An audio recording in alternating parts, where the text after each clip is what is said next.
before showing you a good cardiac assessment, I'm going to explain some reasons why it is important to do a full cardiac assessment on your patients.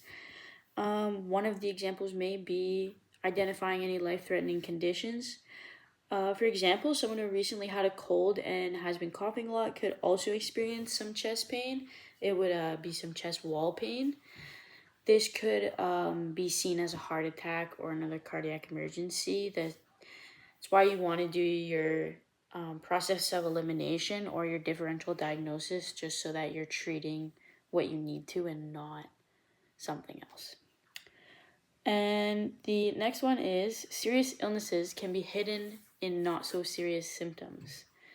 So, for example, my pain tolerance and someone else's pain tolerance is completely different.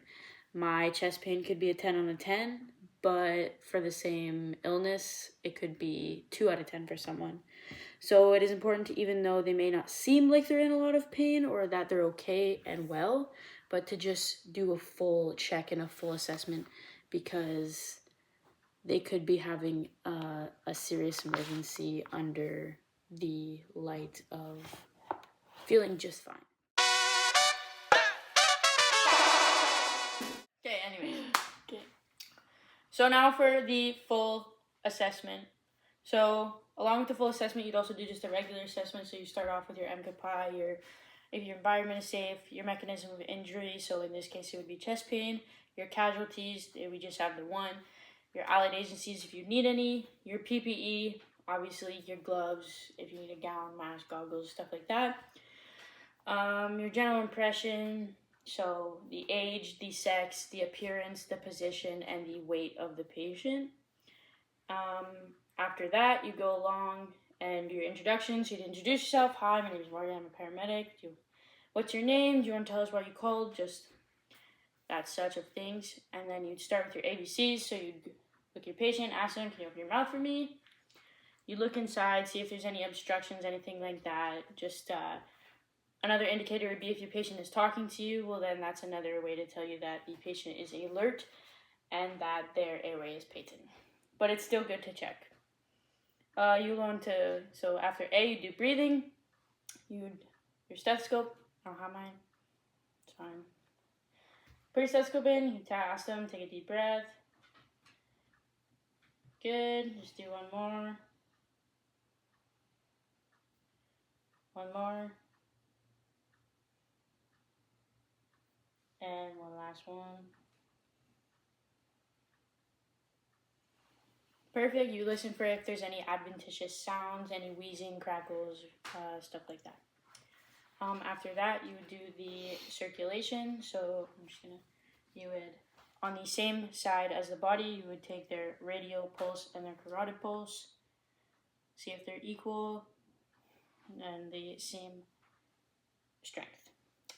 Then you move down to your quick body exam. So you're just looking in the face. If there's any cyanosis, any discoloration to the face or eyes, you look at their nares, see if there's any nasal flaring while they're breathing, any accessory muscle use. You go down to the chest and see if there's any peripheral edema, anything like that. You would lift up the shirt, palpate the abdomen, such things. You could, so you'd ask the patient to move their arms, just move your arms for me. Take a deep breath. Just feel if you feel anything abnormal. After that, you would do you can check for any edema in the legs. If there is some, you would check if it's pitting. If it's pitting, you just note the measurement of how much it is pitting. You could also check for any medical alert bracelets, or if it's a necklace or something on the ankles. After that, you do your transport decision. Most cardiac emergencies are based under a load and go or a CTAS 2 or 3. So next, after you did all of that, you would do your vitals. So you do their blood pressure, their heart rate, their SpO2, respirations, GCS, pupils, skin temperature. You could also check for a blood glucose level. Part of the vitals is a 2 lead, so you would put them on the wrists and the ankles. But along with giving cardiac meds, you also need to do a 12 lead to give any of those meds. So you would place one on now so that it's done and you don't have to worry about it later. So the placement for the 12 lead is you would find the angle of Louis. I hope that's right. It's fine. Move down to the sternal notch. You would go down to the right side of the fourth intercostal space, and that's where you would place V1. You're onto the patient's left side. That is for the fourth intercostal space. That's where you would put V2. And then so we'd skip V3 for now. V4 is the mid-clavicular line about the fifth intercostal space. That's where you'd place it. If the patient is male, for V3, you can just place it, but if the patient is female, then you would ask them to move their breasts out of the way so that you could place V3 in between V2 and V4. For V5, you would go on about the anterior axillary line, which is about the corner of their body, and you would place V5 in a straight line with V4. And then V6 is the mid axillary line, so then it's a good way to indicate it is the seam of their clothing, V6, in line with V5. Holy fuck, I feel like I'm like... Is that it? No. I'm You just have to gonna do pause more? it for now, because, well, yeah, I hope that's right. It's fine. Move down to the sternal notch. You would go down to the right side of the fourth intercostal space, and that's where you would place V1. You're onto the patient's left side. That is for the fourth intercostal space. That's where you would put V2.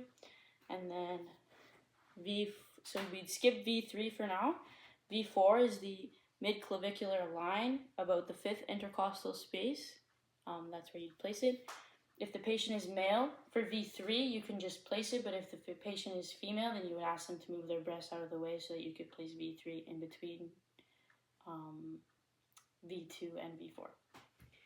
For V5, you would go on about the anterior axillary line, which is about the corner of their body, and you would place V5 in a straight line with V4. And then V6 is the mid axillary line, so then it's a good way to indicate it is the seam of their clothing, V6, in line with V5. So another part of a cardiac assessment would be the questions. So asking your patient your questions. So we have a set of questions that we do ask, which is our sample and our PQRST. So the sample is just a base of to get a little bit of patient information. So if you have, so what was happening before, your signs and symptoms, and then if you have any allergies, if you take any medications, if you have any past medical history, the last time you ate, and basically what happened up until you called 911. The PQRST is based off of pain, so so the provoking of it, the quality, does it radiate anywhere, the severity, and the time. You could also ask their social history, if they drink, smoke, or do drugs, what they were doing before this started happening, if they were running around, if they were just at rest, if this is something that has happened before. Again, another question, you can ask them if they've ever felt like this before. If the patient has a diagnosed cardiac illness, you could ask them if this feels like a past episode they've ever experienced. Does it feel the same as your last episode? You could also ask them, have you ever been to the doctors for this? If they say yes, you could also ask them, has the doctor ever told you about any funny heartbeats that you may have? If they say the pain radiates anywhere else in their arm or in their jaw, you could ask how far it goes up their jaw, if it's affecting anything up in the other radii. You just have to base it off of basically what the situation is and what's going on. So the next thing would be to do is your secondary survey. So this would be a more in the ambulance type of thing. You would do a more intense examination. You could do a redo of a quick, you could do another body exam. So you would check more thoroughly. You'd be feeling more, you could you would redo the important vitals, all of that such. You could do a few more 12 leads if you'd like. You could also switch over, and if you want to be on the safer side, you could also do a 15 lead, which you could just do by moving over a few of the leads. So there's that. A very big part about cardiac emergency assessments is your differential diagnosis. So a few of the diagnoses I will talk to you about, they kind of correspond. So GERD is under the cardiac assessment thing. Although the patient ate recently, it happens after you eat. It's kind of like a heartburn sensation. You feel a little bit of sharpness. A question you could ask to knock that off your list of what you think it could be is, have you felt like this after you've ever eaten? If you belch, does it reduce the pain? If you release any gas, does it release the pain? Or if you've taken any antacids.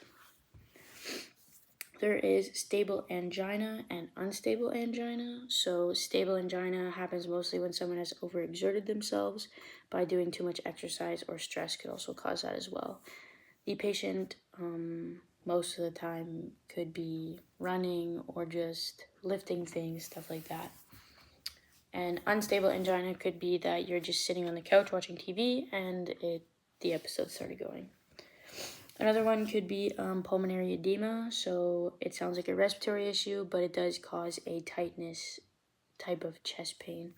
You do hear wheezing throughout the lungs, and you are also coughing up a frothy, bloody sputum.